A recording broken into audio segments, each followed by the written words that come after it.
ዛሬ ሉቃስ 6 እንጀምራለን። ጌታ ቢረዳን ከ6:1 እስከ 11 ድረስ ያለው በፍጥነት ለማየት እንሞክራለን። ሉቃስ እንደምናውቀው ለአይሁድም ለአሕዛብም የተጻፈ ነው። ዲቴል ደግሞ ለአይሁዳውያን እንዲሆን አድርጎ እንዲገባቸው አድርገው ወር ደግሞ የመጣው መሲህ እሱ የተባለለት በብሉይ ኪዳን የተባለለት መሲህ እሱ ነው እያለ ያጠነከረ የጻፈው ደግሞ ማቴዎስ ነው ለአይሁዳውያን።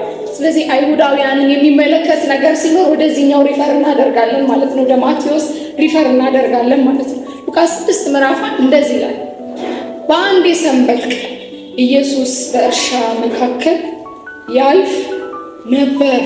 በአንድ የሰንበት ቀን ኢየሱስ በእርሻ መካከል ያልፍ ነበር።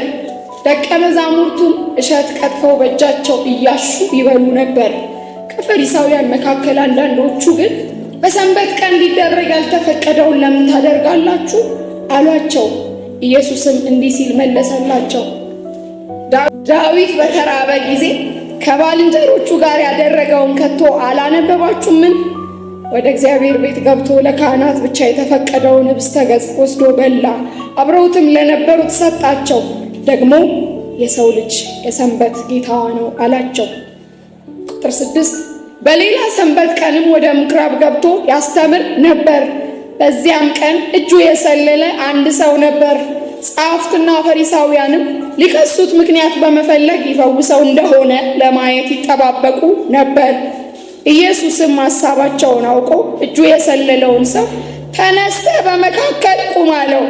ሰውየውም ተነስቶ ቆመ። ኢየሱስም እስቲ አንድ ነገር ልጠይቃችሁ፣ በሰንበት ቀን የተፈቀደው በጎ ማድረግ ነው ወይስ ክፉ ማድረግ? ነፍስ ማዳን ነው ወይስ ማጥፋት አላቸው። ደግሞም ኢየሱስ በዙሪያው ያሉትን ሁሉ ከተመለከተ በኋላ ሰውየውን እጅህን ዘርጋ አለው። ሰውየውም እንደተባለ አደረገ። እጁን ፈጽሞ ዳነለት። ሰዎቹ ግን በቁጣ ተሞሉ። በኢየሱስ ላይ ምን ማድረግ እንዳለባቸው እርስ በእርስ ተወያዩ ይላል። ይህንኑ ክፍል ራሱ በተመሳሳይ መልኩ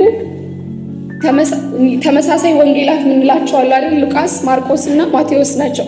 ማቴዎስ ግን በደንብ አብራርቶ ይነግረናል ማለት ነው እዚህ ጋር ያለውን ታሪክ። ስለዚህ ይህንን ማቴዎስን ደግሞ ብናነበው በጣም ደስ ይለኛል። ማቴዎስ ምዕራፍ 12 ላይ እንደዚህ ይላል። ከዚህ በኋላ ኢየሱስ በሰንበት ቀን በእርሻ ውስጥ አለፈ። ደቀ መዛሙርቱም ስለ ራባቸው፣ ሉቃስ መራባቸውን አይናገርም፣ ማቴዎስ ግን መራባቸውን ይገልጻል። እሸት ቀጥፈው ይበሉ ጀመር። ፈሪሳውያንም ይህን አይተው እነሆ ደቀ መዛሙርት በሰንበት ቀን መደረግ የሌለበትን እያደረጉ ነው አሉ። እርሱም እንዲህ አላቸው፣ ዳዊትና አብረውት የነበሩት ሰዎች በተራቡ ጊዜ እርሱ ምን እንዳደረገ አላነበባችሁምን? ወደ እግዚአብሔር ቤት ገባ፣ ለካህናት እንጂ ለእርሱ ሆነው አብረው ለነበሩት ያልተፈቀደውን የተቀደሰ ኅብስት በላ። ወይስ ካህናት ሰንበትን ሽረው በቤተ መቅደስ ውስጥ ሥራ ቢሰሩ በደል እንደማይሆንባቸው ከኦሪት ሕግ አላነበባችሁምን? ነገር ግን እላችኋለሁ ከቤተ መቅደስ የሚበልጥ በዚያ አለ። ከመስዋዕት ይልቅ ምሕረትን እወዳለሁ የሚለው ቃል ምን ማለት እንደሆነ ብታውቁ ኖሮ በንጹሐን ላይ ባልፈረዳችሁ ነበር። የሰው ልጅ የሰንበት ጌታ ነውና። ከዚያም ስፍራ እልፍ ብሎ በመሄድ ወደ ምኵራባቸው ገባ። በዚያም አንድ እጁ ሽባ የሆነ ሰው ነበር። ኢየሱስን ሊከሱት ምክንያት ፈልገው በሰንበት ቀን መፈወስ ተፈቅዷልን ብለው ጠየቁት። ሉቃስ እንደጠየቁት ሳይሆን እንደሚጠባበቁት ነው የሚነግረን። እርሱም ከእናንተ መካከል የአንዱ ሰው በግ በሰንበት ቀን ጉድጓድ ቢገባበት በጉን ከገባበት ጉድጓድ ጎትቶ አያወጣውምን? ታዲያ ሰው ከበግ እጅግ አይበልጥምን? ስለዚህ በሰንበት ቀን በጎ ማድረግ ተፈቅዷል አላቸው። ከዚያም ሰውየውን እጅህን ዘርጋ አለው። ሰውየውም እጁን ዘረጋ፣ እንደ ሌላኛውም እጁ ደህና ሆነለት። ፈሪሳውያን ግን ከዚያ ወጣ ብለው ኢየሱስን እንዴት እንደሚገሉት ተማከሩ። ሉቃስም ማቴዎስም ሰንበት እንደሆነ ይነግሩናል። ሉቃስ ያልነገረን ደቀ መዛሙርቱ እንደተራቡ ነው። ማቴዎስ ተርበዋል ብለዋል። ክርክሩ ሰንበት ነው። በሰንበት ቀን እንደዚህ ለምን ታደርጋለህ? አልተፈቀደም። ሕጋችን አይደለም፣ ስርዓታችን አይደለም። ሙሴ አልሰጠንም ይሄንን ሕግ። ሰንበት ምንድን ነው ለመሆኑ? ሰንበት መቼ ነው የተባለው? ሰንበት መቼ ነው የተባለው? ምንድን ነው ትርጉሙ? ሰንበት ማለት በዕብራይስጥ ማቆም መተው ማለት ነው።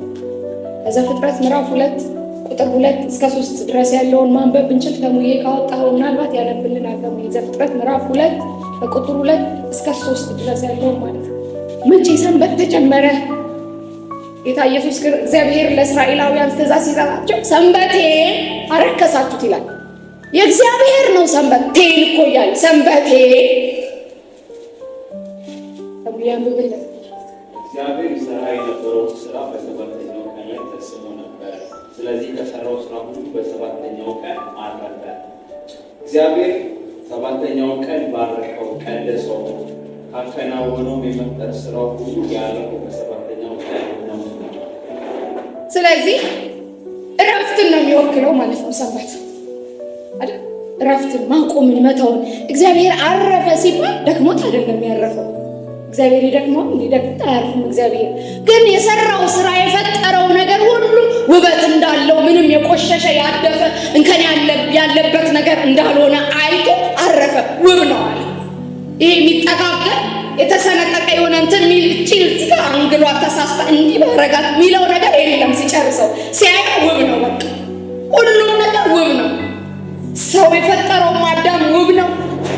ምድርም ሰማይም ውብ ነው። በመጀመሪያ ይላል አይደል? ዘፍጥረት አንድ ላይ ሰማይና ምድርን ፈጠረ። በመጀመሪያ ሰኞ ነው እኔ እንጃ፣ ማክሰኞ ነው እኔ እንጃ፣ ግን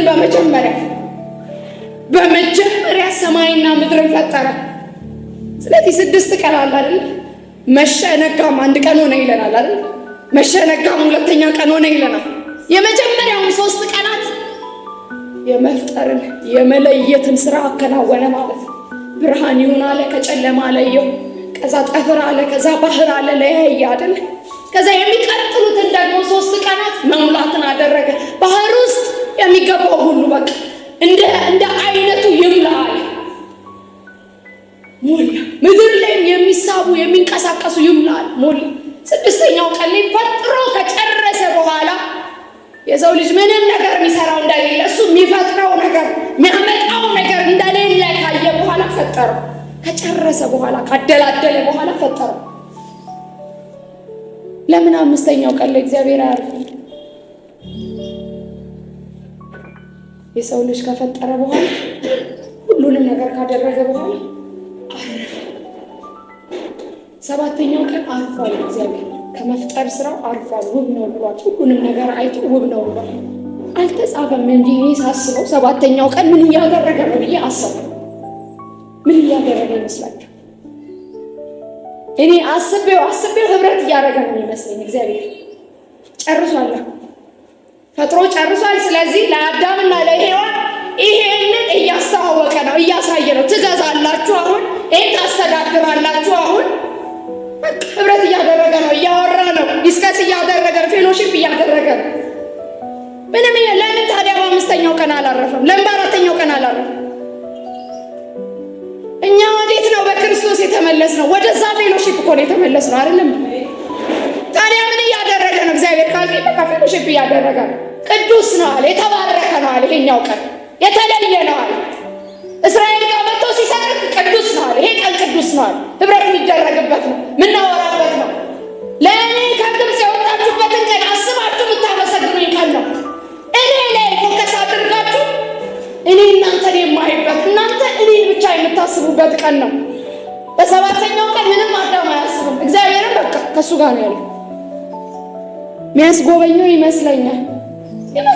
ምክንያቱም ከዚህኛው ይበላል ከዛኛው ይበላል ብሎናል። እና ዝም ብሎ በጥቆማ ምናምን አይመስለኝም። ዝም ብሎ ዞር እያደረገ እያሳየ ሰጥቻለሁ። በቃ እያወራ ነው፣ ህብረት እያደረገ ነው እግዚአብሔር። ስለዚህ ሰንበቴን ይለው ይሄን ነው፣ ህብረቴን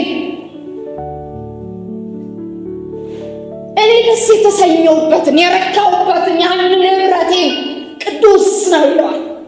ቅዱስ ነው ይለዋል። ከዛ ለመጀመሪያ ጊዜ እስራኤል ከግብፅ ከወጣ በኋላ ስለ ሰንበት እግዚአብሔር ያነሳው መቼ ነው? ዘጸአት 16:23 ነው። ልክ ከግብፅ ከወጡ በኋላ እየሄዱ በነበረ ሰዓት ላይ መና መጣ። ርቦናል ሲሉ መና መጣ። ስለዚህ መና ይወርድላቸው ጀመር። ከዛ በሙሴ በኩል ህግ ሰጣቸው። በየማለዳ መና ይወርዳል በየማለዳው ግን አለ በሰባተኛው ቀን የለም። በስድስተኛው ቀን ደብል አድርገህ ትለቅማለህ። በሰባተኛው ቀን የለም። እረፍት ነው። ፎከስ እኔ ላይ ከኔ ጋር ነው ህብረት የምታደርገው። የሚለቀም ነገር የለም። ምክንያቱም በስድስተኛው ቀን ሰጥቻለሁ፣ እሰጥሃለሁ። ስለዚህ 2 እጥፍ አድርገህ ትወስደዋለህ። እነሱ እንደለመዱት በሰባተኛው ቀን ሊለቅም ሄደ ነበረ፣ የለም። ደግሞ በአምስተኛው ቀን ለስድስተኛው ቀን ብሎ 2 እጥፍ ያደረገ የያዘ ነበር፣ ተበላሸበት። አይሆንም። እግዚአብሔር ካለ አለ ነው፣ ያለበት ቀን ላይ ነው የሚሆነው። ምንም ዝንፍ የሚል ነገር የለም። ሀሳቤን ተረዳችሁኛ? በአምስተኛው ቀን ለስድስተኛው ብሎ ለቀም ሲያደርግ ተበላሸበት። ማታ ተልቷል፣ የለም። ደግሞ በስድስተኛው ቀን 2 እጥፍ ይለቀማል ሲለው ሰባተኛው ሳይለቅም ቀረና ሰባተኛው ቀን ላይ ሲወጣ የለም። ፎከስ እኔ ላይ አለ ማለት ነው እግዚአብሔር። ቀጠለና ዘጸአት 20 ላይ ሲደርሱ መጣ። እግዚአብሔር ራሱን በሕጉ በስርዓቱ ያስተዋወቀበት ጊዜ ነው አይደል? ዘጸአት 20 ላይ መጣና ተናገረ። ለምንድን ነው ይሄንን እያነሳውላችሁ ያለ? ሰንበት ለእስራኤልስ ምንድን ነው? እግዚአብሔር ያረፈበት ህብረት ያደረገበት ነው። በቃ ሁሉ ነው ያለበት። ስለዚህ ዘጸአት 20 ላይ መጣና ሕግ ነው አላቸው። እኔ አርፌያለሁ፣ ስለዚህ እናንተም ታርፋላችሁ። በሰባተኛው ቀን ስራ የለም። እናንተ ብቻ አይደላችሁ የምታርፉት አለ። ሌላውንም ነው የምታሳርፉት። ለምን ካላችሁ ምልክት ነው። ዘጸአት 31 ላይ ሲናገር ለእስራኤል ምንድን ነው? ሁለተኛው የቃል ኪዳን ምልክት ነው። ልክ የግርዘት ስርዓት የቃል ኪዳን ምልክት እንደሆነው ሁሉ ሰንበትን ማረፍ የቃል ኪዳን ምልክት ነው። ለምሳሌ እኔ እጅ ላይ ቀለበት አላል አለ የላችሁ? እንደዚህ አላችሁ? እሺ፣ ይሄ ቀለበት ነው። አባም አለ እዛ ጋር። ስለዚህ ይሄ ቀለበት እኔ የተጋባው የአንድ ባል ሚስት መሆኔ የሚወክል ምልክት ነው አይደለም? ስለዚህ እግዚአብሔር ከእስራኤል ጋር መሆኑን አምላኳ መሆኑን ዲፋይን ማድረጊያ አንዱ ሰንበትን ማክበራቸው። ተለይተው ስብስብ ብለው ፎከስ አድርገው እግዚአብሔር ላይ መቆየታቸው አሕዛብ ምንድን ነው ሲል ምልክት ነው፣ የእሱ ናቸው የሚያስብልበት አንዱ ምልክት ነው፣ የቃል ኪዳን ምልክት ነው። ስለዚህ ምልክታቸው ነው ሰንበት። ሕግ ነው ምልክታቸው። የተለየ መስዋዕት፣ የተቀደሰ ጉባኤ የሚያደርጉበት ነው ለእስራኤል። ዘሌዋውያን 23 ምዕራፍ 23 ቁጥር 3 ላይ ጉባኤ የሚያደርጉበት መስዋዕት የሚቀርብበት አሁኑ መስዋዕት የሚያቀርብበት የተቀደሰ ጉባኤ ነው። በቃ ከዚህ ሁሉ ውስጥ እግዚአብሔር ምንድነው የፈለገው ካላት ፎከስ፣ ህብረት ማድረግ፣ በእነሱ አንደበት መወራት፣ ኢሹ መሆን። አንደበታቸው ሲከፈት ስለ እግዚአብሔር እንዲያወሩ ብቻ ነው የፈለገው። የኔ አንድ ሰው የራሳችሁ እንዲሆን ስትፈልጉ ታበዙበታላችሁ። ዝግት በቃ ቀጠሮ እንዳይኖረው በዚህ ሰዓት እኔ በዚህ ሰዓት እኔ የት ነበር ትላለህ። በቃ እኔ አለ በዚህ ቀን እኔ አለ እግዚአብሔር። የመጨረሻው እረፍት የሚያደርጉበት ለሰዎች እረፍትን ይሰጣሉ። ይሄ እረፍት ሲናገር ትእዛዜን ስላልጠበቁ ወደ እረፍት አይገቡም። ዝኖት አባውት ከነዓን እኮ ከነዓን ነው እንዴ? አይደለም እኮ።